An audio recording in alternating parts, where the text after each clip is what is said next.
Britain destroyed India through looting, expropriation and outright theft, all conducted in a spirit of deep racism and amoral cynicism.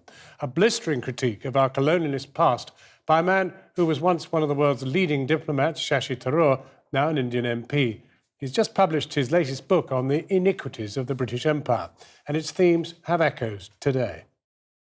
Shashi Tharoor is one of India's most outspoken politicians. He's an MP and has been both an ambassador and an Under-Secretary-General of the United Nations. In his latest book, Inglorious Empire, What the British Did to India, Tharoor argues that the British Empire was more about Britain than about India. The great symbols of empire in India, such as the country's rail system, were built for the benefit of the British rather than for Indian citizens. He argues too that colonialism in India was more akin to theft, often leading to death and destruction. In a post-Brexit world, the UK is looking to Commonwealth countries with whom we have had deep historic ties for future trading opportunities, India prime amongst them. Next week's inaugural meeting of Commonwealth trade ministers being held in London is testament to that. In any case, Tharoor judges that in trade talks, the UK will have to be open to discussing allowing more Indian immigrants in, both students and workers. Shashi Tharoor joins us now. Now, I mean, empire, does it mean anything to Indians anymore? Not really, John. I think people have largely forgotten it, and Indians are very good at forgiving and forgetting, so they're forgotten as well, which is what I object to. Let them forgive, but let them not forget.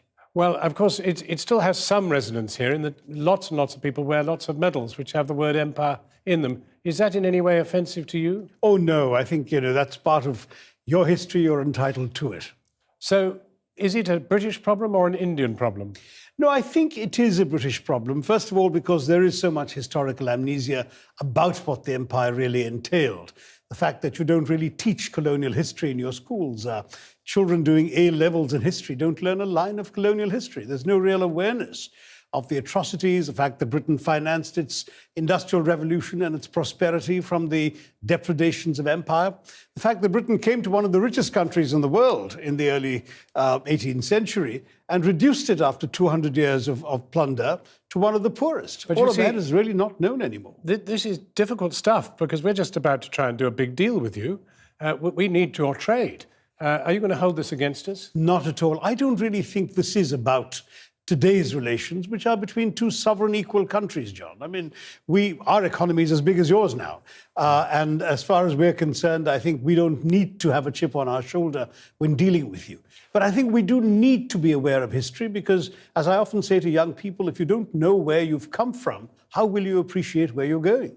To what extent do you think India is even conscious of Brexit and its implications? Oh, we're very conscious of it, and not least because a lot of Indian companies who established themselves in Britain, not just for the UK market, but because it gave them easy access to Europe while being in a comfortable English-speaking environment. So there's some real questions going on. Will they up sticks and move off to Ireland or somewhere instead?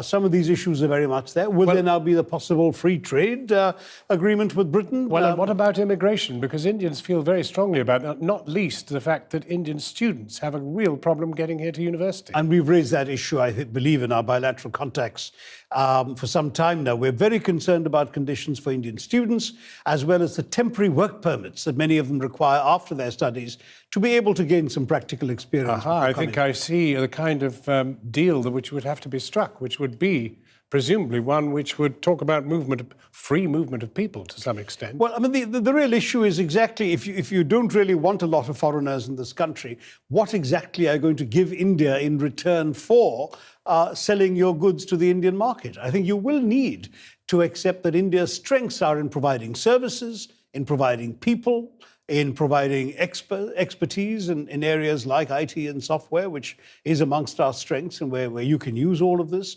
But that does mean opening up to human beings coming in here, visas, students. You're a realist. I mean, is a significant deal possible? I think only if there's real give and take in a negotiation. It's just not going to happen automatically, and certainly not because of any nostalgia for empire, John.